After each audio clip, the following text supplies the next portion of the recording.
দীপু দাসকে। এই ঘটনার পর এবং ঘটনার ভিডিও সমাজ মাধ্যমে জড়িয়ে পড়তে গর্জে উঠেছে হিন্দুরা। শুধু দীপু নয়, একের পর এক হিন্দুদের ওপর আক্রমণের ঘটনা সামনে আসছে, যা নিয়ে বিভিন্ন প্রান্তে চলছে প্রতিবাদ। দীপু সহ একাধিক হিন্দু যারা আক্রমণে, তাদের হয়ে এবার প্রতিবাদ জানিয়ে বিক্ষোভ সমাবেশ করলো আন্তর্জাতিক সংগঠন হিন্দু স্ট্রাগল কমিটি।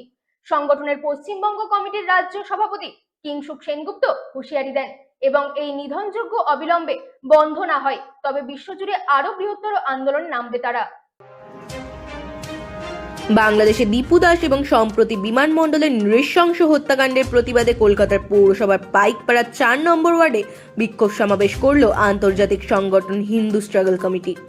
বিশ্বের 29টি দেশে সক্রিয় এই সংগঠনের পশ্চিমবঙ্গ কমিটির রাজ্য সভাপতি কিংশুক সেনগুপ্ত এই কর্মসূচিতে উপস্থিত থেকে সাফ জানান, বাংলাদেশে পরিকল্পিতভাবে হিন্দুদের অস্তিত্ব বিনাশের যে চক্রান্ত চলছে তা রুখতে ইতিমধ্যে রাষ্ট্রপুঞ্জে দরবার শুরু হয়েছে এবং আন্তর্জাতিক পার্লামেন্টে বিশেষ বোর্ড গঠনের মাধ্যমে বিচারের দাবি জানানো হবে।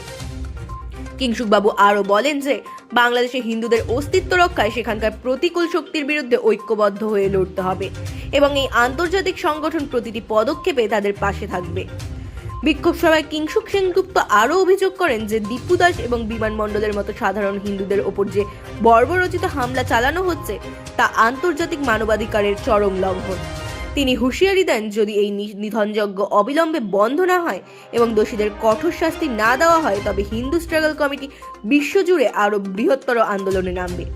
এই লড়াইকে কেবল স্থানীয় স্তরে সীমাবদ্ধ না রেখে ভারত সহ বিশ্বের বিভিন্ন দেশের পার্লামেন্টে সরব হওয়ার পরিকল্পনাও নিয়েছেন সংগঠনের প্রতিনিধিরা। তো বাংলাদেশের দীপু দাসকে নিয়ে যে হত্যাকাণ্ডটা আমরা সবাই জানি, তো এটা নিয়ে বিভিন্ন জায়গায় প্রচুর বিক্ষোভ সভা হয়েছে, বিক্ষোভ মিছিল হয়েছে। তো আজকেও এখানে যে বিক্ষোভ মিছিল বা বিক্ষোভ সভাটা হয়েছে, তো এটা নিয়ে আজকের এই বিক্ষোভ সভাটা সংগঠন করছে হিন্দু স্ট্রাগল কমিটি। এটা একটা ইন্টারন্যাশনাল হিন্দু অর্গানাইজেশন। এই হিন্দু অর্গানাইজেশন পৃথিবীর 29টা দেশে কাজ করে। এখন মেনলি আমরা কাজ করছি বাংলাদেশের যে অত্যাচারিত হিন্দু তাদেরকে নিয়ে। আপনারা হয়তো জানেন দীপু দাসের পর আরো একটা হত্যাকাণ্ড ঘটে গেছে, ইমন মন্ডল মোস্ট প্রবাবলি নাম। তো এই হত্যাকাণ্ডের বিরুদ্ধে শুধু এই হত্যাকাণ্ডগুলো নয়, বাংলাদেশে কনস্ট্যান্টলি যেভাবে হিন্দুদেরকে সম্পূর্ণভাবে শেষ করে দেওয়ার একটা চক্রান্ত চলছে, তার বিরুদ্ধে হিন্দু স্ট্রাগল কমিটি দীর্ঘ আন্দোলন করছে। শুধু আন্দোলন নয়, আন্তর্জাতিক স্তরে রাষ্ট্রপুঞ্জের কাছেও দরবার চলছে। বাংলাদেশ সরকারকে বিভিন্নভাবে চাপ দেওয়া, কারণ অনেক সংগঠন আছে ধরুন আন্দোলন করলে, রাস্তায় বিক্ষোভ প্রদর্শন করলে তার মধ্যে শেষ হলো, কিন্তু আমাদের কাজ এখানে শেষ নয়। আমরা এটাকে রাষ্ট্রসংঘে তোলা হবে, এটা পার্লামেন্টারি বোর্ডে এই ঘটনাটা তোলা হবে। একটা আলাদা বোর্ড তৈরি করা হয়েছে, সেখানেও হিন্দু স্ট্রাগল কমিটির পার্টিসিপেশন আছে।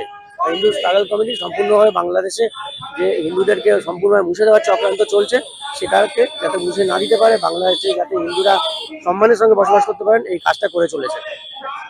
আর এই ধিক্কারজনক ঘটনাকে প্রশাসনের কাছ থেকে কি দাবি চাইছেন? বাংলাদেশের প্রশাসনের কাছ থেকে আমাদের কোনো এক্সপেকটেশন নেই, দাবি থাকতে পারে কিন্তু এক্সপেকটেশন নেই, কারণ প্রশাসনটা তো সম্পূর্ণ ইসলামিক প্রশাসন। একটা ইসলামিক দেশে ইসলামিক আইন, ইসলামিক পুলিশ, ইসলামিক আদালত, এখানে কোনো রকম কিছু এক্সপেকটেশন নেই। আন্তর্জাতিক চাপের কাজে নথি স্বীকার করে ওরা হিন্দুদের ওপর যদি অত্যাচার বন্ধ করে সেটাতেই ভালো। আর আমি আপনাদের মাধ্যমে বাংলাদেশের হিন্দুদের কাছেও বার্তা দিতে চাই যে ওনাদেরও লড়াই করতে হবে, লড়াই না করলে হবে না। একসময় এই বাংলাদেশ থেকেই তো অনেক বিপ্লবী উঠেছিলেন, সেই বিপ্লবীরা লড়াই করে ভারতের স্বাধীনতা এনেছিলেন।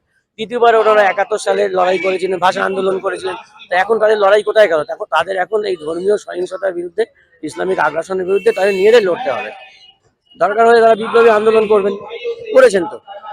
ব্যুরো রিপোর্ট, রাত দিন নিউজ নেটওয়ার্ক।